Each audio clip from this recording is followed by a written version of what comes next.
ప్రజానికానికి ఉపయోగపడే పనుల్లో కానీ ఎక్కడా కూడా మా బీసీ నేత అంబటి రాంబాబు గారు రాష్ట్ర ప్రజానికానికి ఈ విధంగా అభివృద్ధి చేసినాడని కానీ జోగి రమేష్ ఒక బీసీ నేత, ఈ బీసీ నేతలందరూ ఈరోజు పుట్టుకొచ్చారు. ఎందుకంటే చేసినటువంటి లంగా పనులటాటి, చేసినటువంటి బఫూన్ పనులటాటి, చేసిన డెకాయిట్ పనులటాటి మాట్లాడేటువంటి పోరంబోకు మాటలు మాట్లాడి ఈరోజు బీసీ నేత అరెస్టు, బీసీ నేతను వేధించినారు, బీసీ నేత ఇంటిపై దాడి. ఆ మాటల మీరు మీ ఇష్ట ప్రకారం మాట్లాడుతూ ఉంటే అధికారం లేనప్పుడు కూటమిలో ఉండేటువంటి జన సైనికుల్ని కానీ, పవన్ కళ్యాణ్ గారిని కానీ, చంద్రబాబు నాయుడు గారిని కానీ, చంద్రబాబు నాయుడు గారు తనయుడు లోకేష్ని కానీ ఏ విధమైనటువంటి వ్యాఖ్యలు చేసినా వాళ్ళ మీద చంద్రబాబు నాయుడు గారి ఇంటి మీదకి ఎందుకు పోయినావురా నువ్వు? నేపాల మొక్కపోడా నువ్వు ఎందుకు పోవాల్సి వచ్చింది? నిన్నేమన్నా అన్నారా? నిన్నేమైనా అన్నారా? అనలేదు కదా. నువ్వు చంద్రబాబు నాయుడు గారి ఇంటి మీదకి పోయి మంత్రి పదవి తెచ్చుకున్నటువంటి ఒక డెకాయిట్ గాడివి, ఒక హౌలే గాడివి. నువ్వు ఈరోజు అంబటి రాంబాబు గారు అక్కడ పెట్టినటువంటి దీక్ష గాడికి పోయి మరి ఆ దీక్షని మళ్ళా బొత్స సత్యనారాయణ వచ్చి విరమించాలంట ఆ సందన్నే.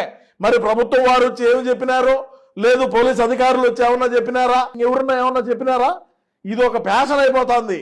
ప్రతి ఒక్కరు 4 దిండ్లు తెచ్చుకొని, 4 సెల్ ఫోన్లు పట్టుకొని దాని లైవ్లు ఇచ్చుకుంటా మేము ఇంకా దీక్ష చేపడుతున్నాం అనేది ఇది ఒక పెద్ద ప్యాషన్ అయిపోతా ఉన్నది ప్రజలరా. రేపు చూద్దాం ఇంకా రాబోయే రోజుల్లో ఎన్నెన్ని దీక్షలు చేపడతారో, ఎన్నెన్ని కథలు చేస్తారో, మరి ఎంతమందికి ఏమి హార్ట్ అటాక్లు వచ్చాయో, ఎంతమందికి ఇంకేమైనా పోట్లు ఉంటాయో మరి అన్నీ కూడా చూడాలా. రాబోయే రోజుల్లో మనం ఖచ్చితంగా మరి ఇటాటి ఎన్ని చేసినా మరి అన్న చేసే కదా. ఈ అన్నీ కూడా అంబటి రాంబాబు చేసినా, జోగి రమేష్ చేసినా, లేదంటే ఇంకొకటి చేసినా ఎవడు చేసినా కూడా మరి అన్న స్వయంగా ఎవరైతే మన పులి ఉన్నాడో పులి కన్నా చేర్చే ఇటాటి ఇంకా మరింత మనకు ప్రధానమంత్రి అయిపోతాడు. ఇటాటి పకోడీ బ్యాచ్ని పెట్టుకొని, ఇటాటి పాలేరుని పెట్టుకొని మన జగనన్నను మనం ప్రధాని చేయాలంటే అవుతుంది. Point number 1. పాయింట్ నెంబర్ 2, నువ్వేమైనా వచ్చినావా?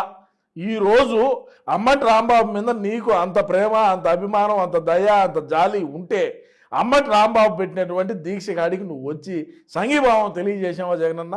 కనీసం ఏదైనా ఆయనకు వచ్చి చేర్చే ఇంకెంత బాగుండు. మరి రాష్ట్రంలో ఉండేటువంటి ప్రజానీకానికి తెలుసు మనం ఎంత పోరబోకులు అని.